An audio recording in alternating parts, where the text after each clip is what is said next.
Good evening. Good evening. Why am I doing this episode? Hmm. I guess well, I'm long time fan of the book of the series. I think I first read it about 1996, 97. Um, and it just I'm a sucker for doorstop books. I mean, when I was much younger, I would, you know, I've got, I think, a copy of The Stand, copy of all kinds of other books that, just read the hell out of them. Um, I enjoy a good, long, thick read. Um,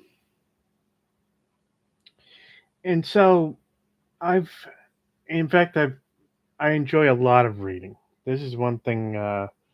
Those who know me know that I've got a very prodigious reading rate, which is to say, I can read about 100, 60 to 100 pages in an hour, which means I could read a book like this if I was given enough time in a single day, if I, had all day and no interruptions. Um, it's probably not as easy as it used to be, but it means that I've read a lot of long books, especially long books that got adaptations. Dune is an example of that. I've not only read the Dune books, but the original Brian Herbert Dune books, but a lot of the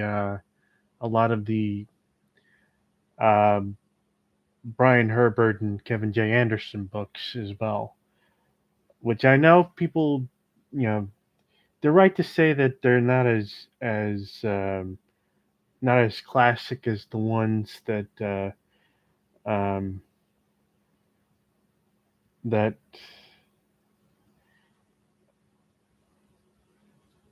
the original author wrote, but I just found it there was something about finishing the whole saga and the direction that it took. You know, and I sort of appreciate that sort of expansion of things. I don't, so that might be a bias of mine, but I think it's as I mentioned in this in the as I mentioned in the description, I do write. In fact, I've written quite a bit. Um, I've written, um, I'd say, about I think three screenplays, and so far I've completed one novel, but that novel was about 200 and 2,500 pages long. So yeah, and I know I'm in the process of kind of getting the um, sort of different parts of that in positions where I can start my own career in this thing.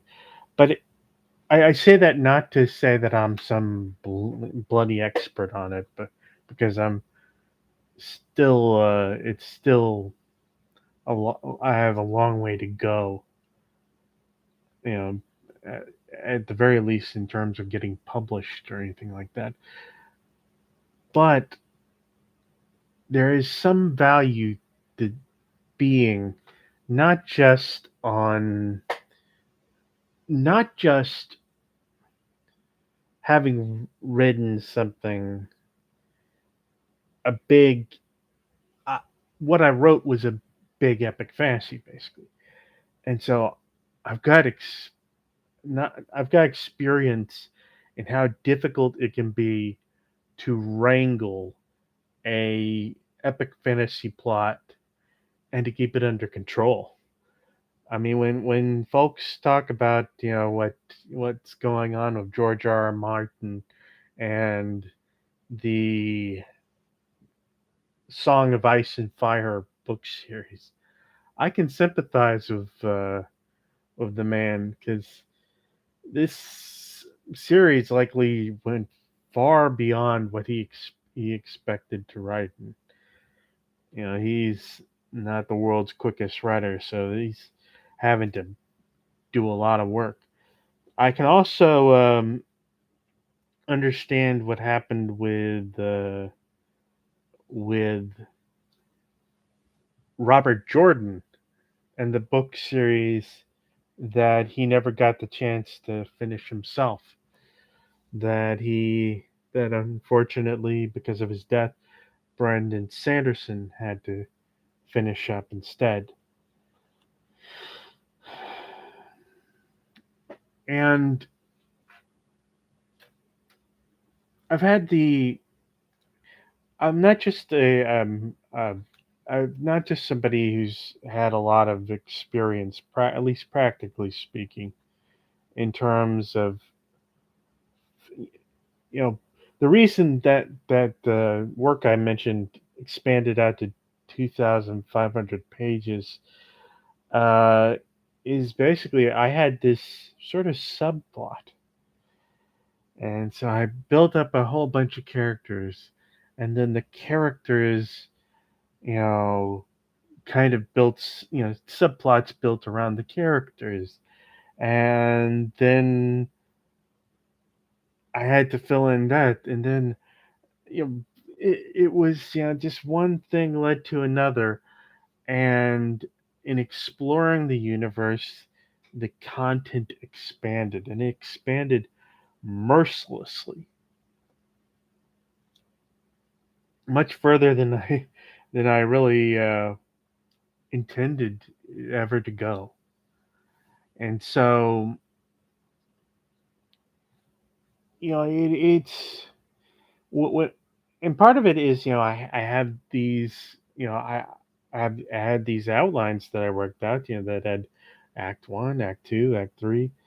Um, a result in part of my screen, my training as a screenwriter. Um, Again, I haven't actually I haven't actually at this point uh, s- submitted. Well, I haven't actually submitted it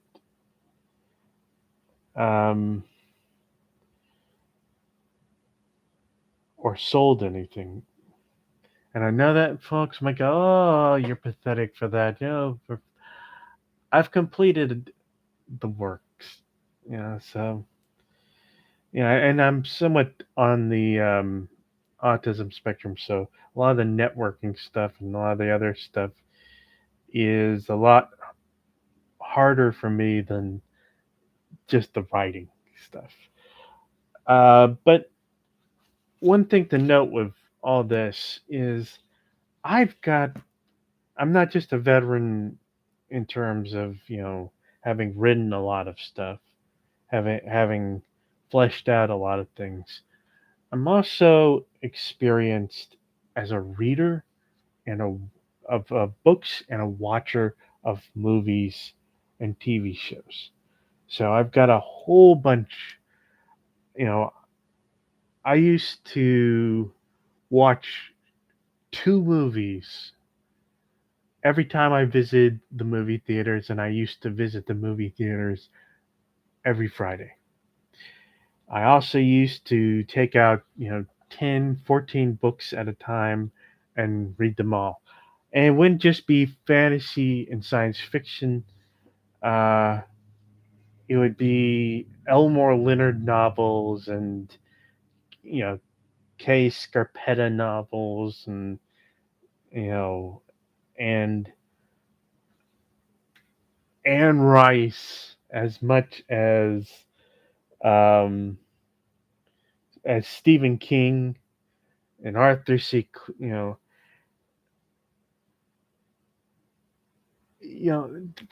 a variety of stuff. And so I've got this perspective from all kinds of different sides, and I think that's what that's a perspective that I think would be valuable for the sake of this video. Um, and that's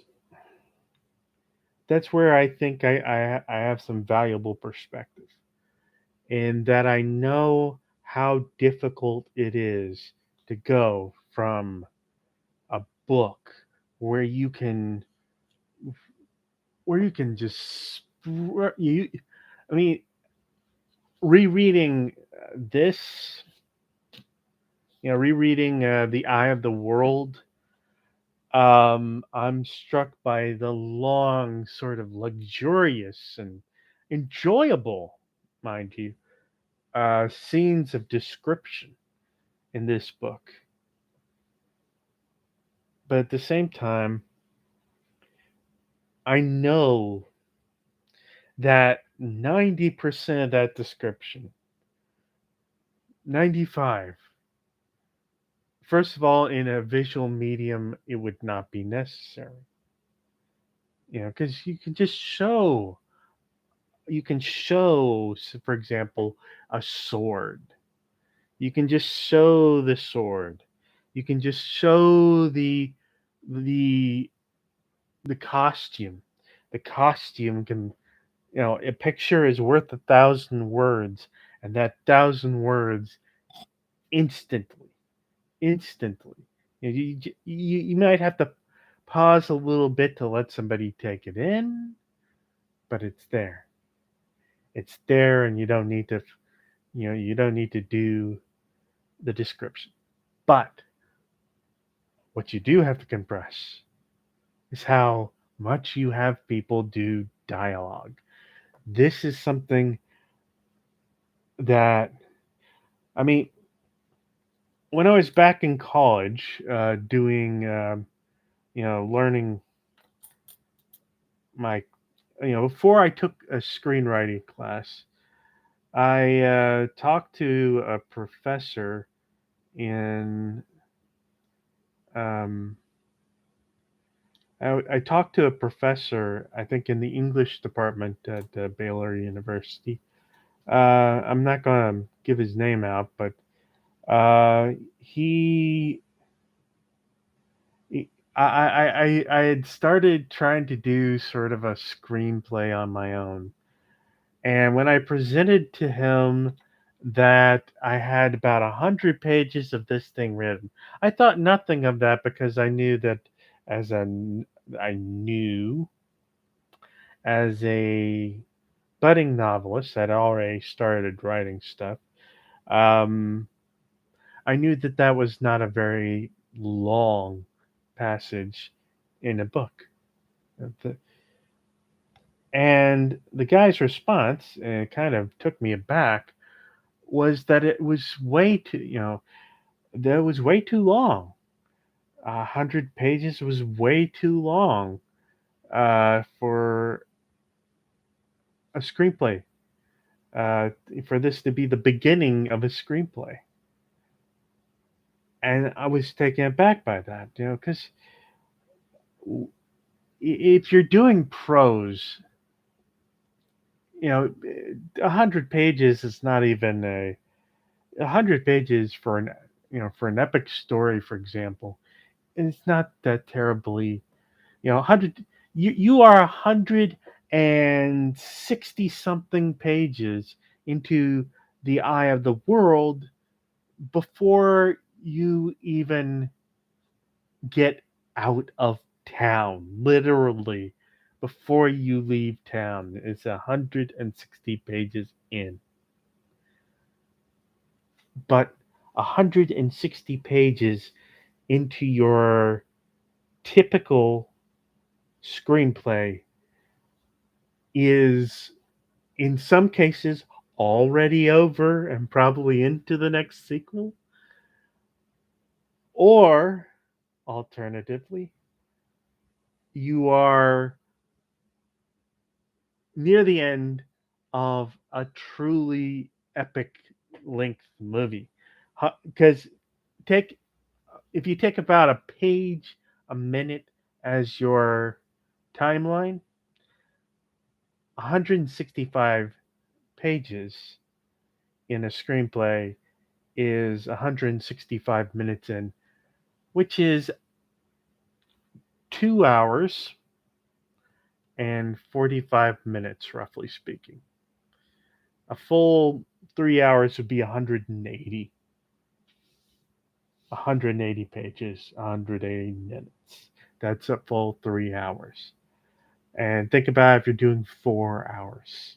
Well, you're still just at about, 4 times 60, 240.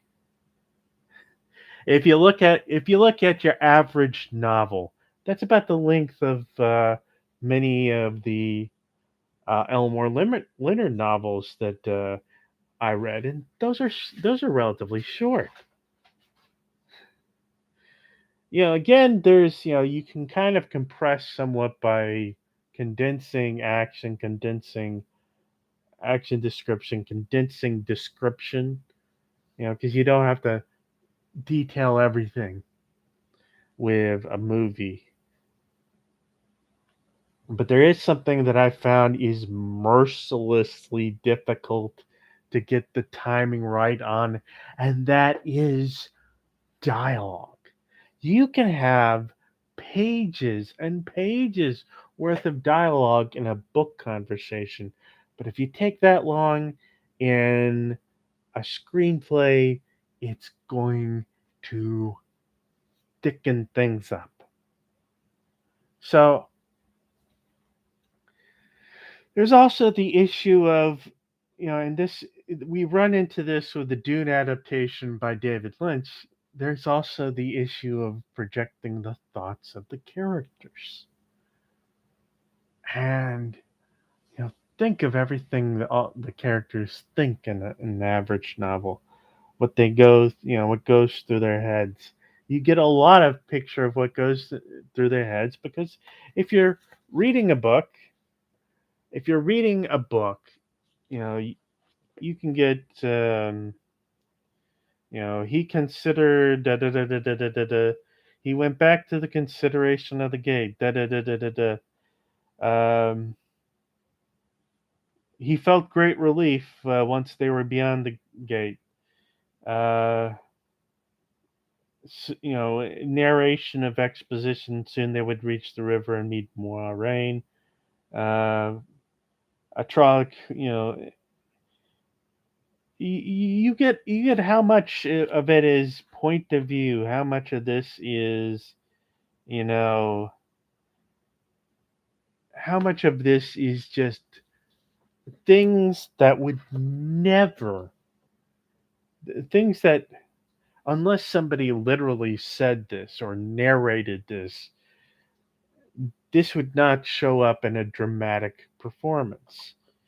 You would, if you were to put a camera on a character who was thinking about all these things, you get something like this. Hmm. Did I leave the stove open? This, this, this is one of the things an actor can act a whole page worth of emotion and feeling an implication with the face of their performance. And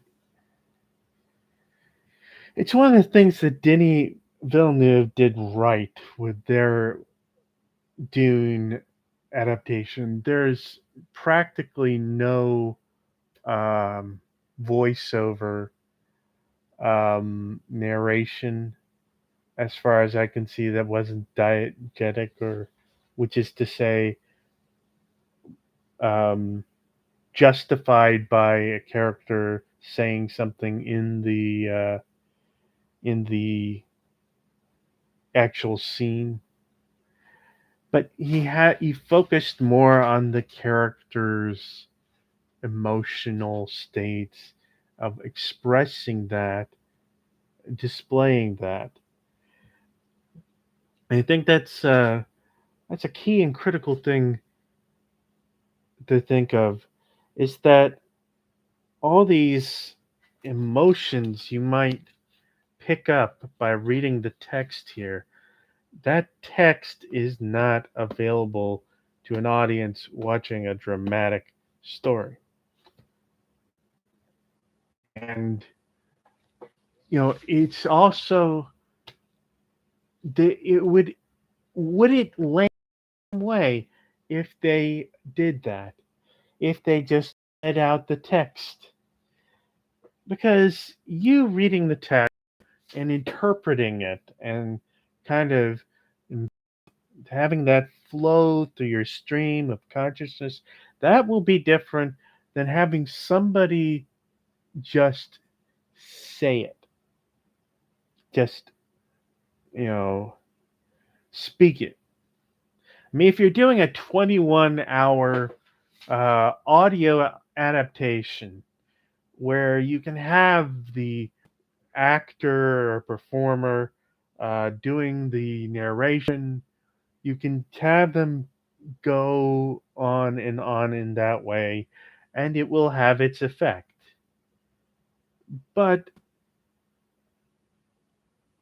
we're not doing that. We're not doing a 21-hour unabridged audiobook adaptation.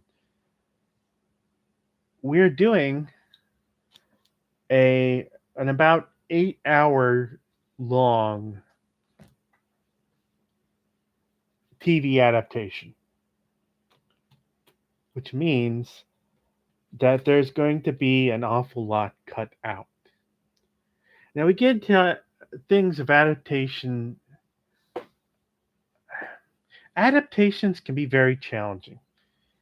You know, there's an adaptation of the Avatar: The Last Airbender series, which I loved, that I still have not watched and really don't have a strong desire to watch, even though I'm rather forgiving of the guy um, who directed the films. You know, you know, I still think Shyamalan's a very good filmmaker. You know, given the right opportunities. But uh, I think he probably took a lot of shortcuts with doing a 2-hour adaptation of a 20-hour. Uh,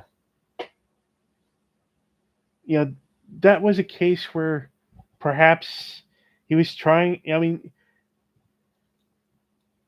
I heard in some of the behind the scenes stuff that he had to be given permission to start cutting out stuff from the screenplay, and that I think should have been a bit of a warning sign, because that is, I think, one of the attitudes that people get about adaptations, that the faithfulness, that utter faithfulness is a key thing, and I don't think they quite grasp that no matter what you do, you're not going to you will never reproduce the original, and shouldn't be trying to reproduce the original.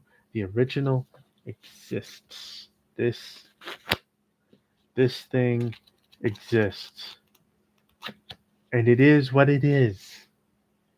It's a thick doorstop of a book, and a good book for it. The trick with a book like this is It's mostly about character work. And I know how some are going to say they ruined the characters. That is a standard line because a lot of people have a very possessive attitude about the characters. They also have, well, I mean, I hope I'm not doing any sort of copyright thing. I think this would be fair use for the purposes of illustration, literally in this case. Now, you see this illustration here. That is Lan, Lan uh, Mandragoran. That is Moraine Demetred. In the now, okay, you've got this humongous guy, and in contrast, you have a much smaller woman. In the novel, Moraine's kind of Moraine's kind of a bit would probably be up to here at best on me, if not shorter. Well, Lan is this big hulking sort of Conan the Barbarian sized fella, who would probably be much bigger than me. But the thing about it is, and of course, we have the controversy surrounding Loial, which, well, Loial, who is, I think, about between 8 and 10 feet in the book. Uh, Huge ears. Um, Probably would be well served by being a very photorealistic um, motion capture CG character. But here we run into something that I think some people just don't have the experience to understand. Where this is where my cinema fandom sort of experience kind of comes into kind of help me be a bit more forgiving. Pardon me. To help me be a bit more forgiving because I know I've long kept track not just of movies but also of production, also the behind the scenes stuff. So it and I've had some degree training in in making movies, in how to make them, in framing, composition, um, all the different things that go into production. That's where I got my training as a screenwriter. Um, there's a kind of an unfortunate episode in my life that led to me not being as, I guess, out there as I would have liked to have been. But that aside, I've learned enough to know that budgets matter, that the number of locations you shoot at, location shooting, shooting on set. How many scenes do you have? If you can, I mean, in this book, he can write 3, 4, 5, 6, 7, 8, 9, 10, 12. He can multiply locations as much as he wants. He can write in huge amounts of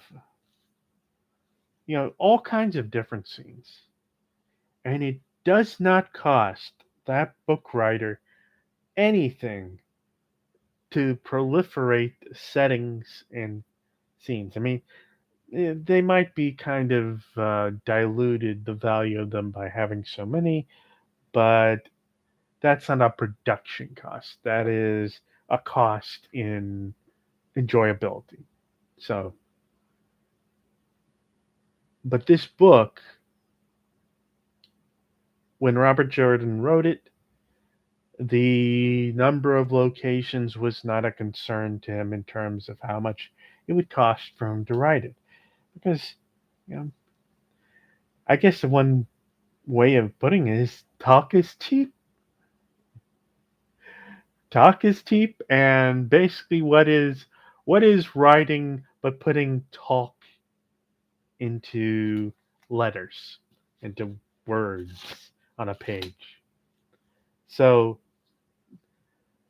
an author can, I mean, there's a Neil Gaiman told about how he imagined this ship up in the clouds capturing and bottling lightning. This is Robert De Niro's character, uh, Captain Shakespeare, um, capturing that lightning in the clouds above.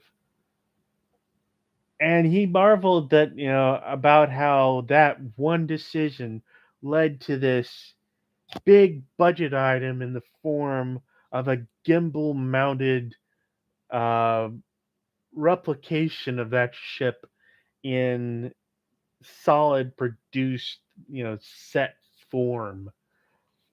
On the movie version of it, which was the adaptation of Stardust. That's what I was talking about. And it's like that. You do something in a book, and you have to somehow make that thing in a movie form. So it's sort of like what was just a bunch of ideas on a page, you know, well thought out ideas, well written ideas, then becomes something that you have to deliberately capture in an acted, performed, set built, computer animated, however, sound designed, actual, you have to do when I read this, I don't need a big budget to reproduce in my imagination what's going on here. I just need to buy the book and read it. Da, da, da, da, da, da, da, da, da, da.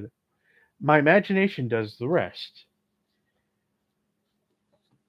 But if I want to make a film out of it, well, I have to put it in a screenplay format so that we have an organized way of, you know, so that the actors have something to act with, so that the set designers and the other people can chop things up and go, okay, we've got this location, this location, this location.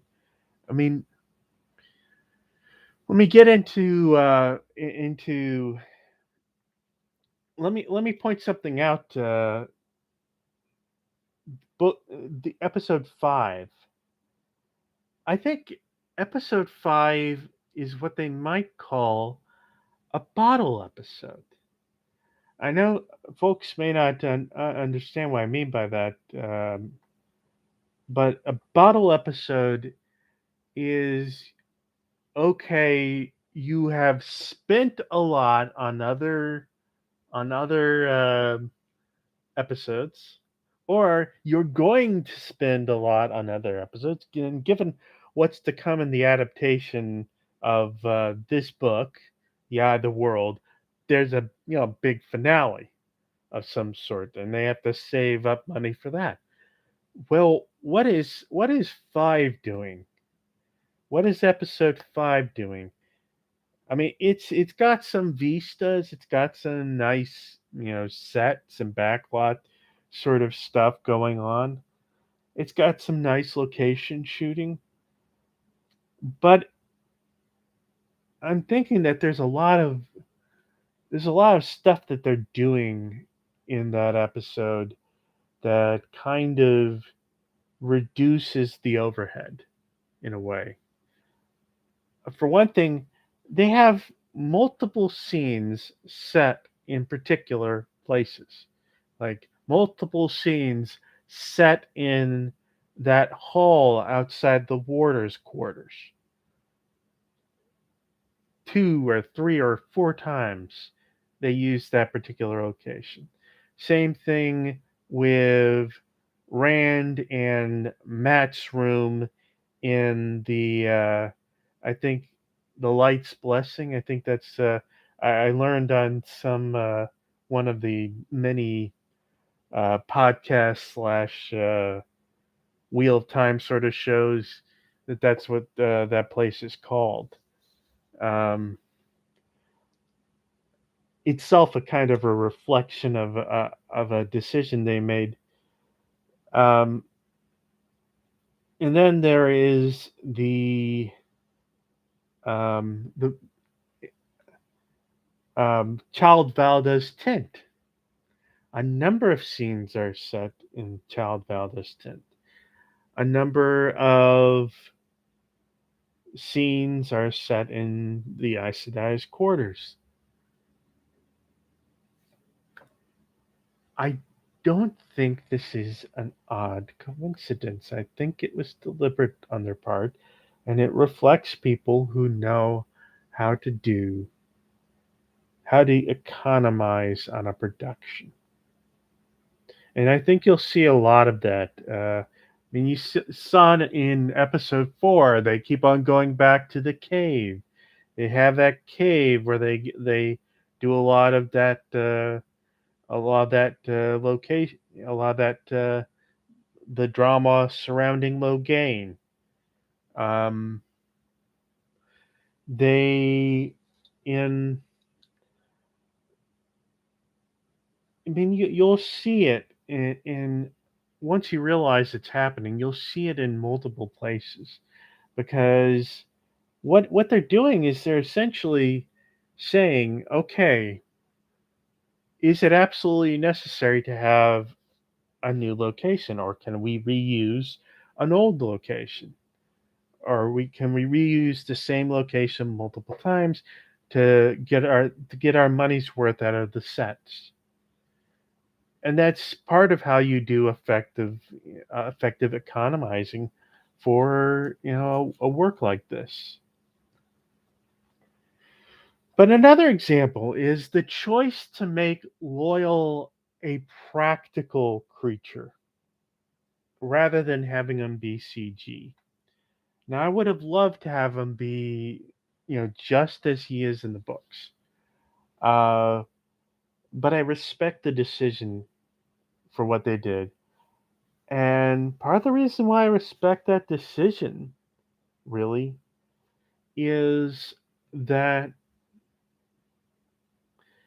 I understand the complexities because I followed science fiction and fantasy for a long time. I understand the complexities of having a computer animated character in each important scene.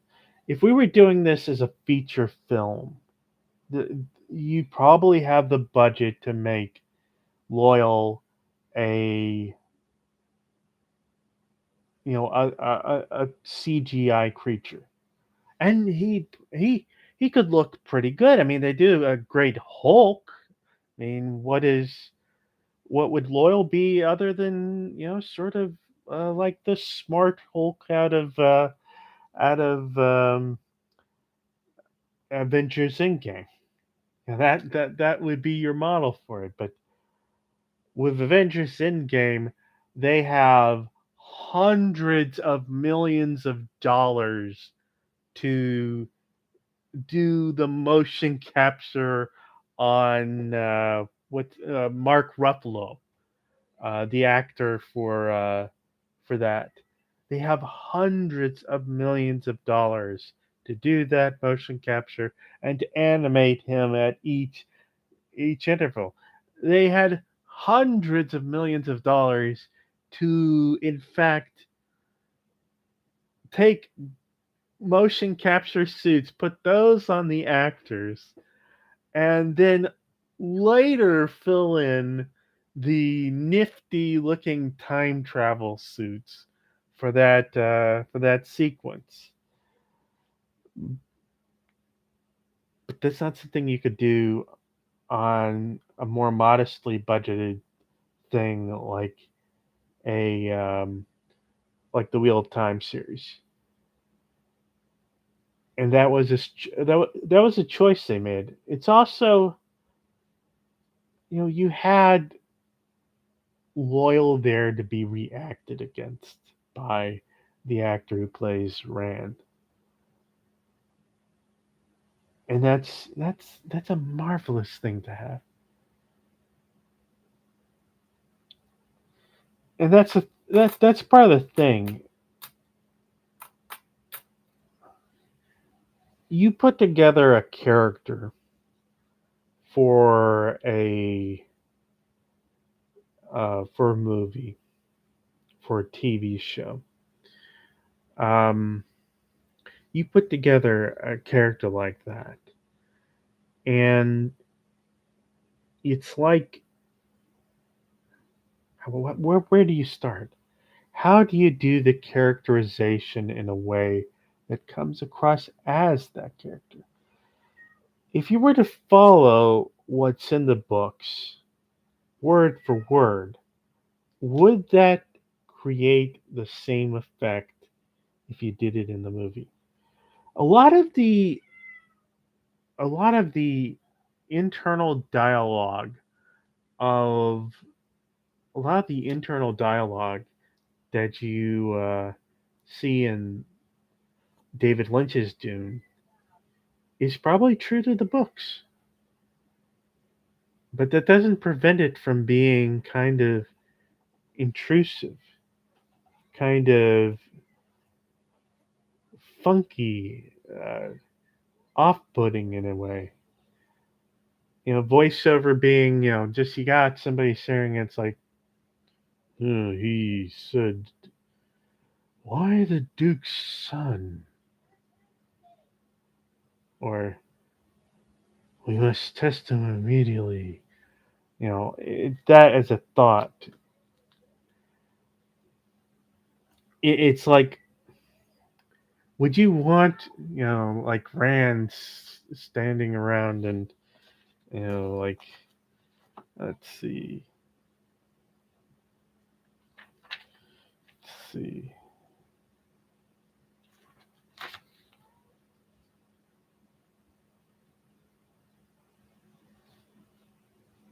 Let's see.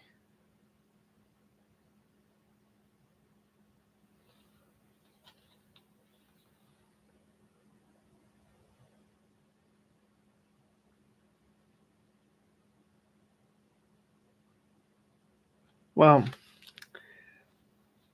one way or another. I mean, it's like having Rand sit, stare into space for a good minute while, the while the exposition rolls out. You know, you have when you do a story in in video, film, TV show form, when you have that, you have the visual sense. Like I said before, with the costumes, with the fight scenes. You can, you don't have to write, he did a cross hook. You know, no, you can show it, and what's more, you can show the nuance of that right hook, whether it's a fast and vicious one or whether it's a playful one, and it takes no more of a it takes no more time to do that than it takes to than to just show it. It's instantaneous in relation.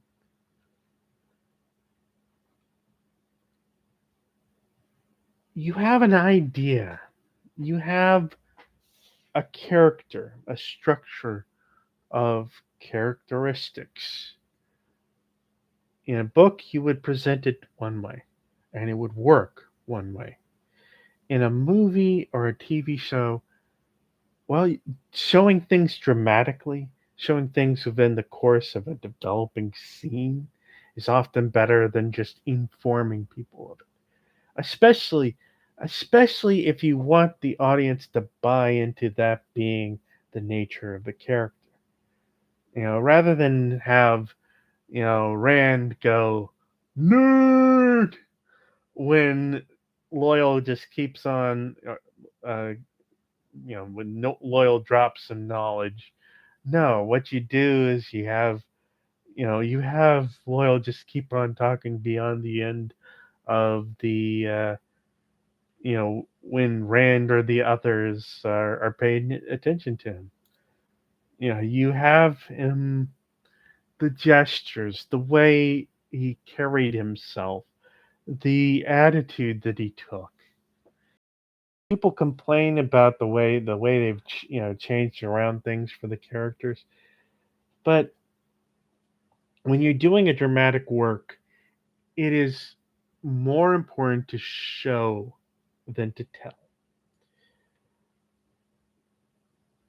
It is more important to I mean, it's like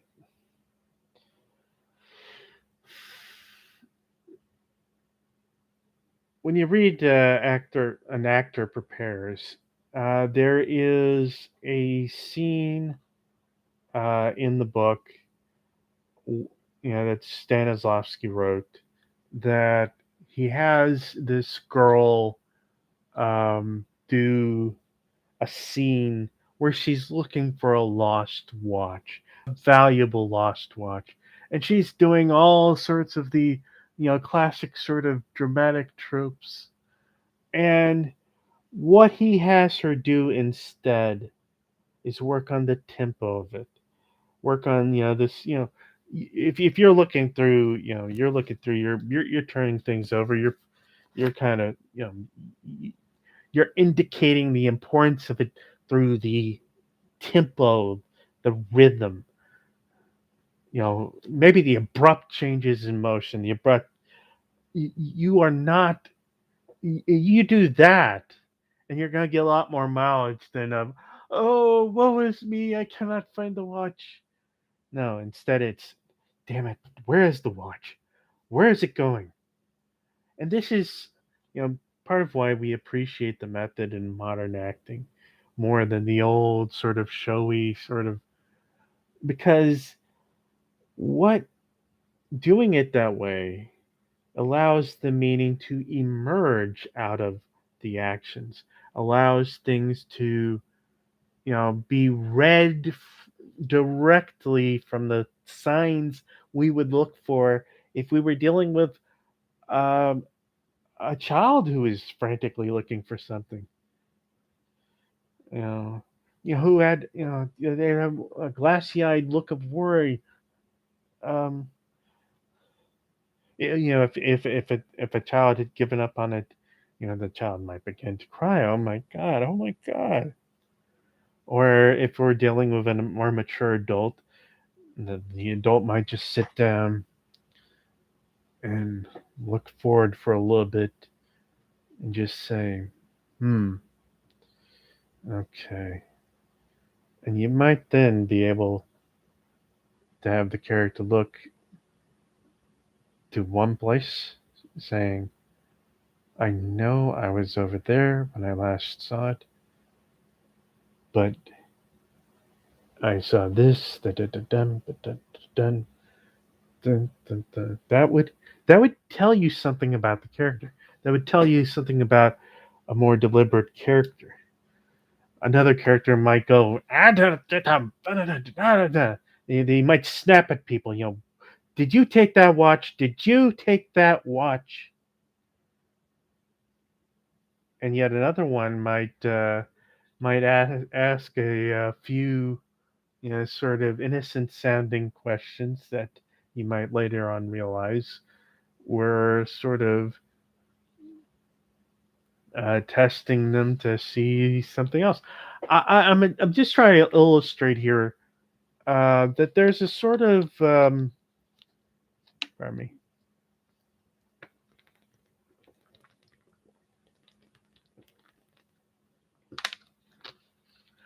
I want to illustrate here that there is a kind of there's a way of condensing, intensifying, essentializing information within from the story into something that the characters do. A character looking up and saying and laughing when they see somebody sitting on a wall. Or alternatively, you can have something as simple as somebody staring ahead, trying to keep it together as a tear falls down their face, and another person looking at them, just tense. And you can replace reams of description, reams worth of talk, of dialogue, just by presenting the right sort of elements. But the thing about it is, when you have something this thick, you have to be more strategic about what you're putting in, what you're throwing out. Because somebody talked about, oh, why didn't they show the town council or whatever it was back in Two Rivers? Why didn't they take that approach? And I told him basically because okay, now you have to write a scene for them. Okay, now you have to set up the scene, pay the scene off, da da da. You have to have the actors for that. So you bring up those characters for that scene, and then you go da da da da da da da da da da da da da. And they were already under very very intense time pressures. So it makes sense that they would just keep it to the women's circle, especially since the matriarchal aspects of post breaking of the world civilization would they would want to emphasize that to kind of give it that other world sort of feel, that shift from what we know to be familiar.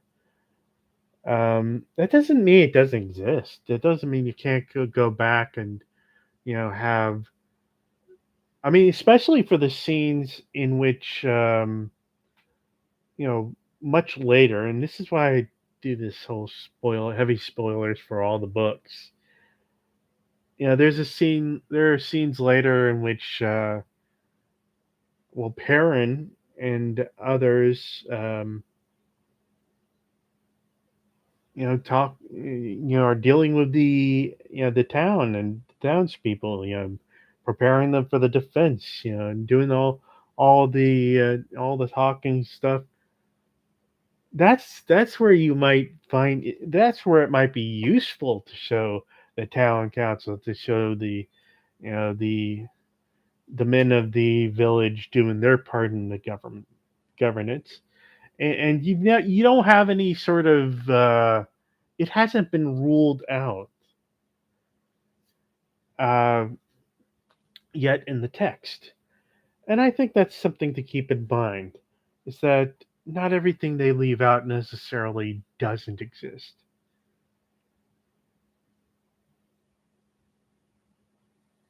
And that's, I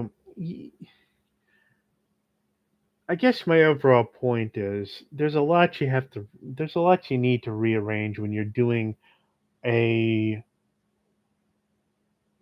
a limited number of episodes, 8 episodes on a TV budget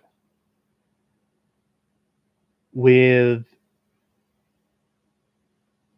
limited, you've got actors who actually have to carry out the action. So we I mean, let's put the Gleeman, for example, Tom Maryland. Um, in the books, which I've recently begun in the book, which I've recently begun to read. Um, got a visitor. Um, in the books, which I recently began to reread, um, he does a flip in the air and starts juggling.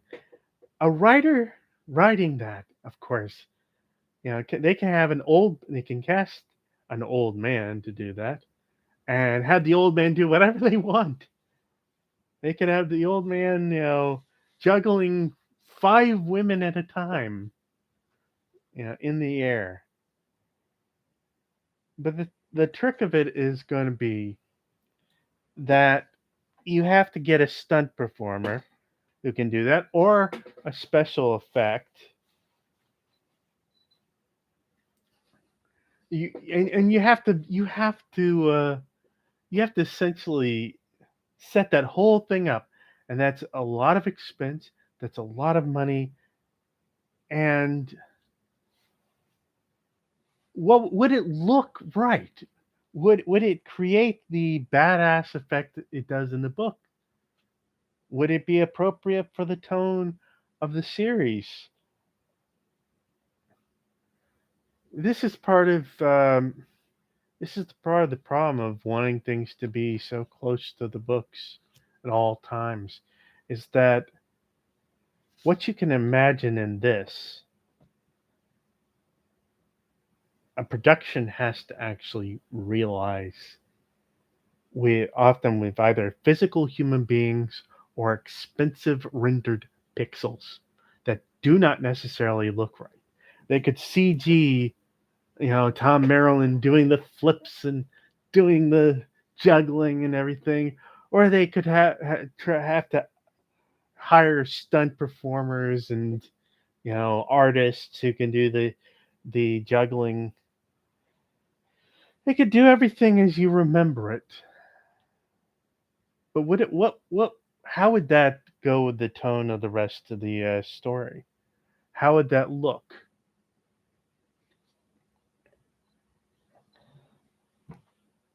Yeah. How would that come across? The truth of it is, just for those wondering, um, the truth of it is, you would never really get what you were wanting in the first place. That's one of the problems and pitfalls of any sort of adaptation, is that you really could never get the thing you imagined for real. It would never work that way.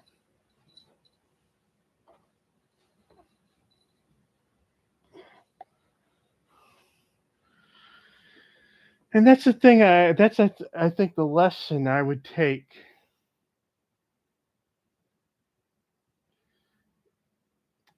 So I'll talk about this more next time. I've got a cat to deal with, unfortunately. um, so see you guys later.